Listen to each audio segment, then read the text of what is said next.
Alors déjà, moi, je suis pas sûr que la tendance soit comme celle que tu as décrite. Je pense que c'est pas décidé. Je pense que ça va se faire au terme d'une discussion qu'aura euh, Longoria avec lui. Je pense que ça va aller très vite. Comme tu l'as dit, on va le savoir entre demain et dans 2-3 jours. Je pense que le président est plutôt pour continuer et que l'entraîneur ne sait pas trop. C'est peut-être lui qui décidera qu'un an ça suffit et que peut-être il a envie de retourner en Italie. Ça, c'est possible. Donc la décision va lui appartenir à lui, je pense. Pour ce qui est du remplacement, moi je dis pourquoi pas. Je trouve que c'est bien quand il y a de la continuité dans un club. Mais après, regarde, de Sampaoli à Tudor, et on était beaucoup à penser que ça aurait été peut-être une bonne idée que Sampaoli continue. Et d'ailleurs, c'était le projet qu'il continue. Et il est parti. Bon, finalement, ils ont quand même réussi à aligner podium. Mais d'ailleurs, je rappelle quand même que sur les 10 dernières années, l'OM a fait podium 4 fois, dont cette année. Donc 3 fois en dehors de cette année et une fois quand la saison a été coupée Covid, là. Donc on ne sait pas comment ça se serait terminé. Donc là, pour le coup, par rapport à ce que disait Galtier sur la normalité du titre de champion, c'est pas du tout une normalité pour l'OM sur les 10 dernières années d'être sur le podium. Donc c'est plutôt un moment là dans l'histoire de l'OM qui est plutôt pas mal. Deuxième puis troisième, c'est plutôt un bon moment. Donc il faut rester dans cette dynamique, éviter les déceptions comme celle de cette année, que ce soit en Coupe d'Europe et Coupe de France, mais surtout rester dans le haut, parce qu'on se dit toujours que la concurrence, elle va revenir. Tu vois, Lyon, ils vont pas rester dans les choux tout le temps. Monaco, bon, avec Lyon, on ne sait jamais. Mais tu vois, Lens, en invité peut-être surprise cette année. Rennes, on ne sait pas trop comment ils vont progresser. Enfin, on s'aperçoit que chaque année, tu as quand même un peu une équipe surprise en Ligue 1. Et que finalement, ce n'est pas complètement acquis d'être sur le podium, même si le podium te semble promis. L'objectif pour l'OM, c'était podium. Ils y sont. Il y a des déceptions à gommer cette année. Est-ce que ça va se faire avec le même entraîneur? En tout cas, moi, s'ils changent, je ne crois pas qu'ils auront des difficultés à trouver un bon entraîneur. Hein. L'autre jour, j'ai cité Fonseca à Lille. Si jamais il devait être sur le marché ou si il avait envie de partir, bah, ça serait une bonne recrue. Il peut y en avoir d'autres, hein, des entraîneurs pour l'OM. Si Tudor est fatigué, si Tudor voit que son groupe ne peut pas être réceptif 2 ans de suite à sa méthode, je ne prendrais pas ça comme un drame total si ça devait se terminer, quoi. Flo? Moi, je ne suis pas vraiment d'accord. Je pense vraiment que moi, je souhaiterais qu'il reste pour la continuité. Ah mais moi je veux bien, moi je te dis que je pas, non, mon idée est peut-être pas aussi arrêtée que la tienne, non, mais s'il reste, je pense que c'est plutôt une bonne nouvelle. Ça, on est d'accord, mais je suis moins d'accord avec le fait que ce ne serait pas un souci si on changeait Ça dépend de qui ils prennent. Non, bien sûr, bien sûr que tu as des bons coachs et tu peux faire 10 ans de suite avec 10 coachs différents, il y a plein d'idées, mais, ouais, bien sûr.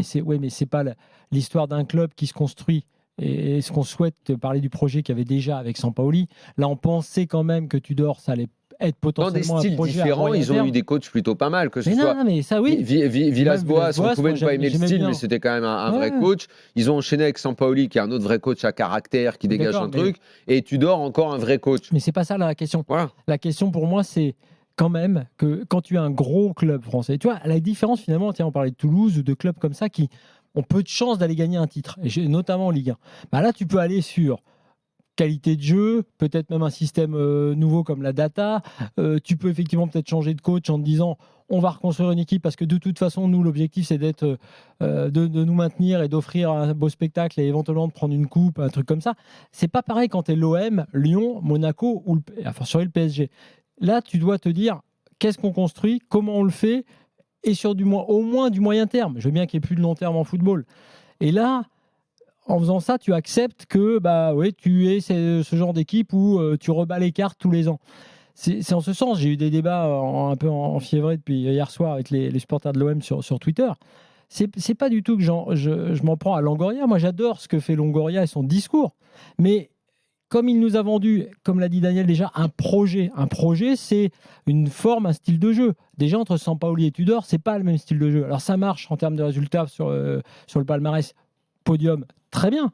Mais moi, je pense qu'il faudrait plus de continuité pour que cet OM-là, grosse ville et gros club français, concurrence le Paris Saint-Germain pour le titre, s'installe durablement en Coupe d'Europe et puisse jouer vraiment et sortir des poules en Ligue des Champions. Je pense qu'il faut de la continuité. Donc moi, très simplement, et même si j'ai pu émettre des bémols, et qui contribuent d'ailleurs au départ de Tudor, des bémols que plus personne ne voulait entendre, parce qu'il faut à tout prix juste dire, avoir un discours. Je suis un peu sidéré par les débats que j'ai pu avoir. On ne peut pas avoir de réflexion complexe. Tu vois, j'aime beaucoup l'OM de cette année, j'aime beaucoup Longoria et son discours de début de saison quand il a recadré tout, je l'ai dit 1000 fois. J'ai beaucoup aimé ce qu'a fait Tudor. Mais alors, quand tu dis, oui, aux 3 quarts de la saison, il me semble que Tudor quand même fait quelques mauvais choix qui ont quand même été validés par des résultats notamment récemment moins bons. Les mecs hurlent en disant, bah, mais toi t'as jamais aimé Tudor, t'es un anti-OM. Les mecs, calmez-vous, réfléchissez, écoutez, putain, c'est insupportable.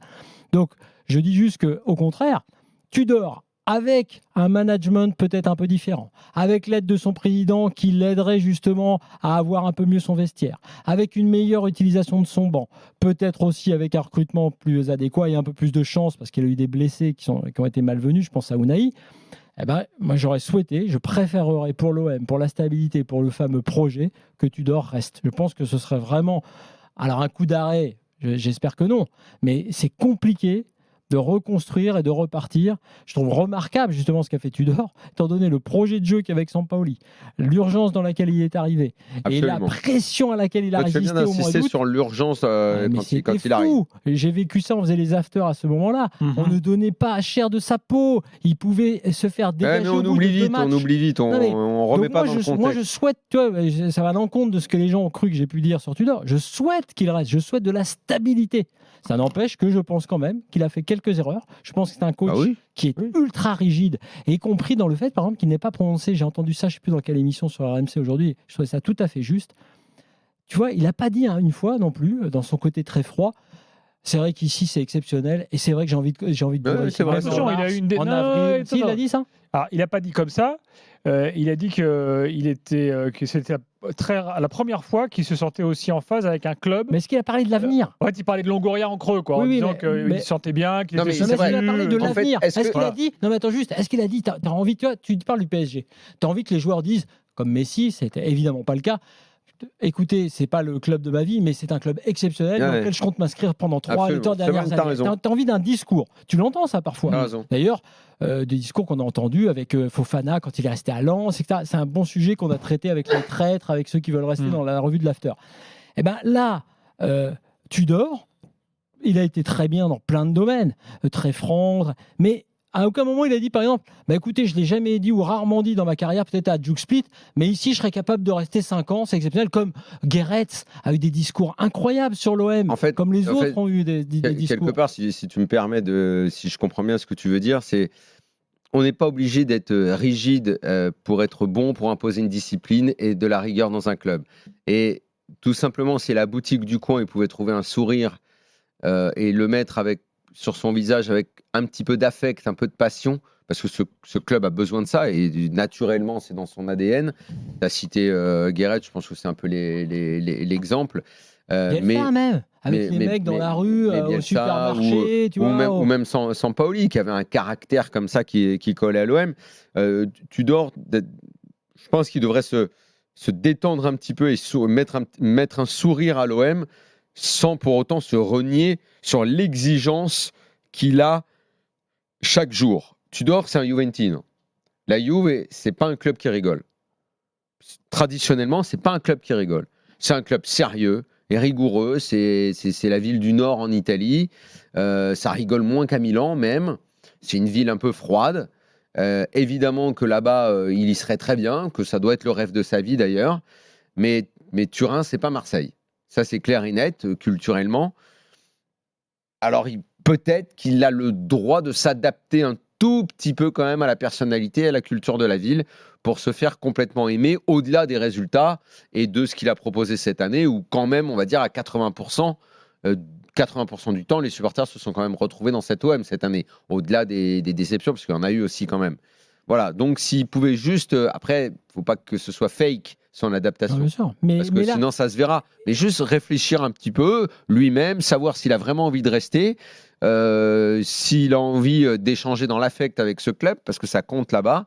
Eh bien, écoute, oui, si un jour il va à la Juve, là-bas, il n'y aura pas besoin d'affect. Il fera son taf, il viendra le matin, il sera rigoureux, il fera son taf, il repartira le soir et personne n'en demandera plus. Et sur, Dernier mot, Flo. un dernier mot sur l'idée de projet. Moi, ce que j'ai aimé quand Tudor est arrivé, et ce que je trouvais remarquable et difficile à faire, il l'a fait notamment avec la gestion de Payet. Je parle de la gestion de début de saison.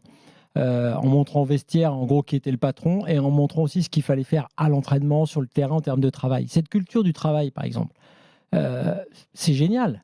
Alors, j'ose espérer qu'ils vont avoir la même idée avec le coach suivant si Tudor partait. Mais ça, par exemple, ça faisait partie d'un truc un peu, on va dire, nouveau, d'une obligation, d'une culture différente, d'un truc qu'on n'a pas toujours vu tout le temps en France. Donc, c'est en ce sens que je regrette le manque de continuité, parce que ça, tout en mettant un peu d'eau dans son vin ou en adaptant l'effectif à tout ça, avec les joueurs qui l'ont peut-être un peu lâché, enfin avec qui c'est peut-être un peu fâché, si tu gardes ça, tu gardes forcément des points d'avance pour la saison suivante. Donc, je pense vraiment que si les infos de Flo Germain là, se confirment, c'est-à-dire un départ de Tudor, je pense vraiment que ce serait un coup dur. Et